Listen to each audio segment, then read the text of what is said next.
किराएदार बेटा। उठ जा नालायक, सुबह के 8 बजने को है। तुझे एग्जाम नहीं देना क्या? थोड़ी देर और सोने दीजिए ना पापा। तू उठता या फिर मैं तेरे ऊपर पानी फेंकूं? रोज गधों की तरह सोता रहता है। पेपर की कोई टेंशन ही नहीं है। और एक हमारा समय था जब हम पेपर में फेल होने के डर से रात भर पढ़ा करते थे, सो ही नहीं पाते थे। तो क्या अब आप उसका बदला मुझसे लेंगे? मैं 15 मिनट बाद उठ जाऊंगा, आप प्लीज जाइए, मुझे डिस्टर्ब मत कीजिए। इतना कहकर रौनक रजाई ढककर फिर से सो जाता है।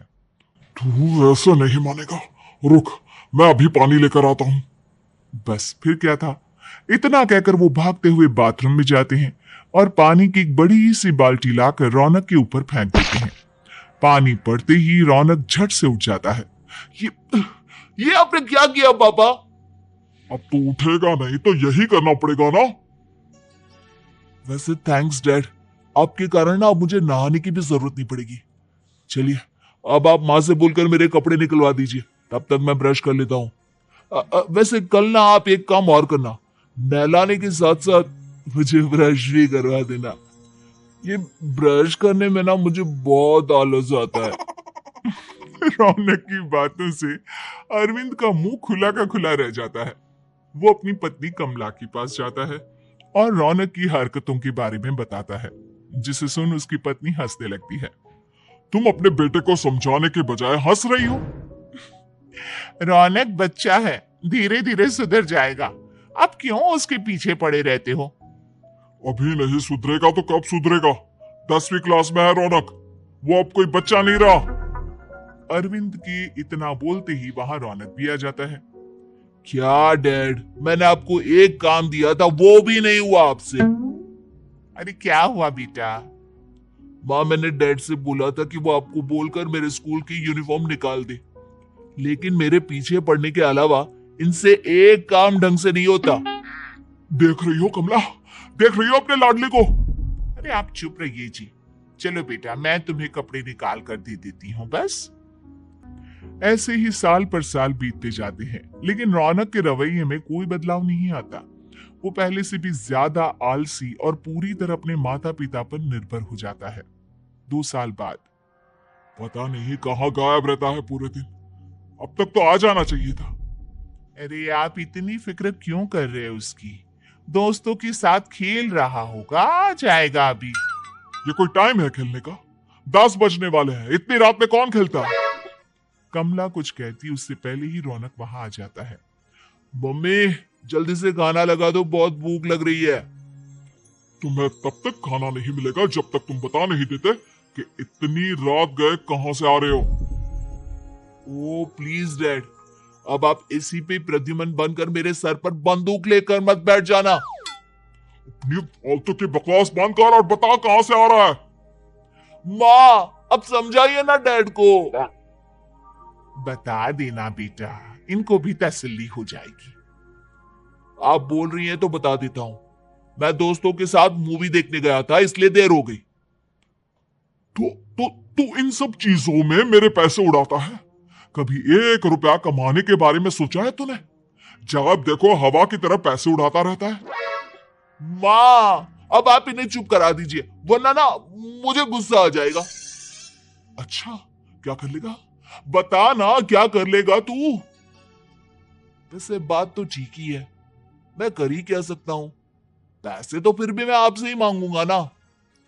चलिए अब ये सब बात छोड़िए और मम्मी, मेरे लिए खाना लगा दीजिए।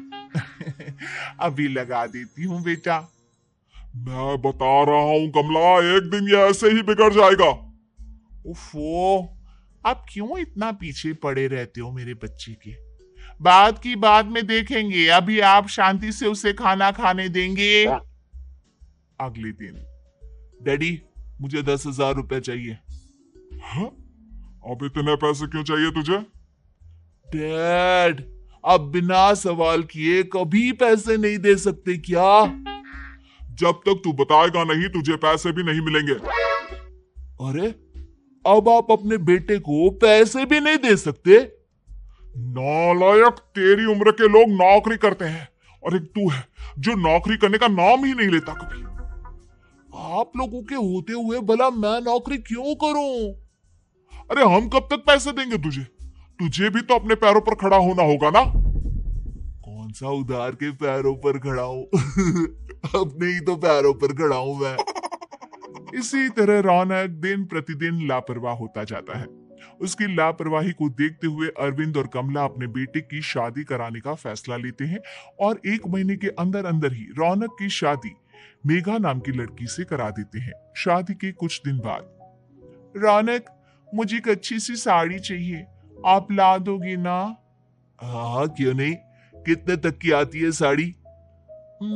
यही करीब 5,000 तक की।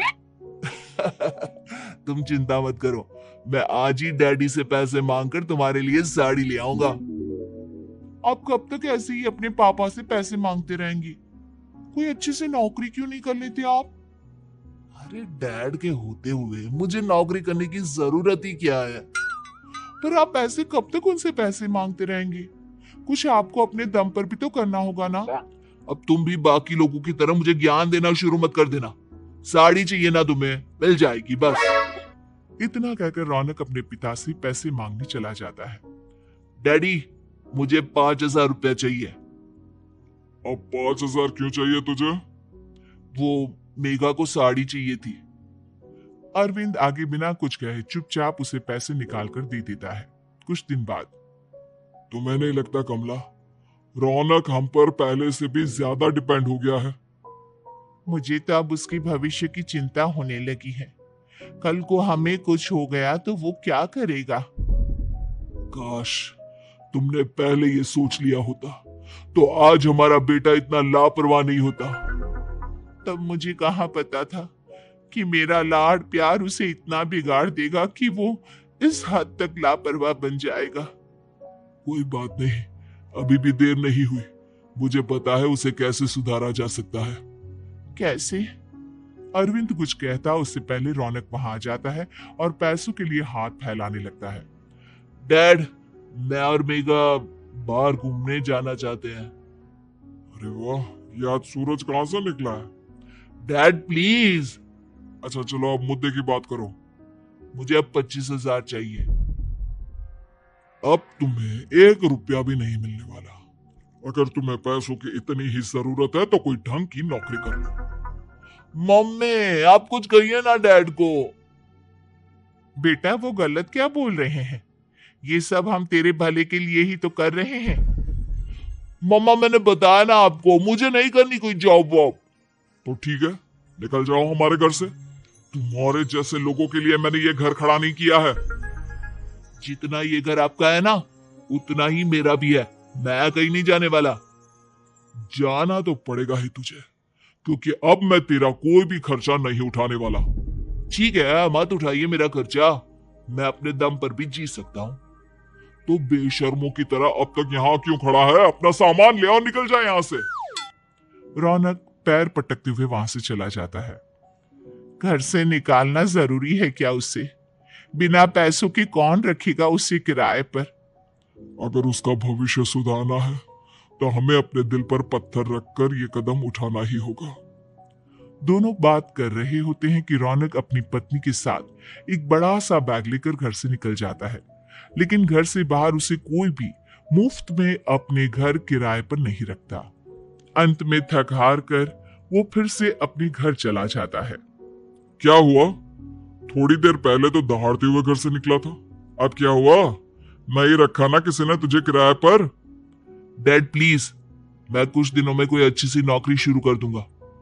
आप तब तक तो हमें रख लीजिए प्लीज। सुबह से रात हो चुकी है लेकिन कोई हमें रखने को राजी नहीं है। अब आप ही बताइए, इतनी रात को मैं मेघा को लेकर कहाँ जाऊंगा? ठीक है ठीक है, बहू की वजह से मैं तुझे घर पर रख रहा हूँ, लेकिन तू इस घर में एक बेटे की नहीं बल्कि एक किराएदार की हैसियत से रहेगा। 3 महीने है तेरे पास। इन 3 महीनों के अंदर अंदर मुझे तेरी पहली तनख्वाह हाथ में चाहिए, समझ गया? पक्का डैड, इन 3 महीनों के अंदर अंदर तो कोई बढ़िया सी नौकरी ढूंढ ही लूंगा मैं। ऐसे ही धीरे धीरे समय बीतने लगता है और अरविंद के दिए 3 महीनों में से 2 महीने बीत चुके होते हैं। पापा जी ने हमें 3 महीने दिए थे, जिसमें से 2 महीने तो बीत चुके हैं। अब ये आखिरी महीना बचा है। अरे तुम चिंता मत करो, आज मेरा ना 2 जगह इंटरव्यू है, दोनों में से कहीं ना कहीं तो जॉब लग ही जाएगी। अच्छा, all the best. Raunak interview के लिए निकल जाता है, जिसके बाद शाम में रौनक घर आता है। कैसा गया इंटरव्यू? आपकी नौकरी लगी या नहीं? अरे पहले सांस तो ले लेने दो अच्छे से। बताइए ना, मुझसे तो जरा भी इंतजार नहीं हो रहा है। वो दरअसल बात यह है कि मेरी नौकरी तो लग चुकी है, लेकिन पैसे बहुत कम है। कितने पैसे हैं? 15,000। इतने में अरविंद और कमला मिठाई का डिब्बा लेकर आ जाते हैं। बधाई हो बेटा।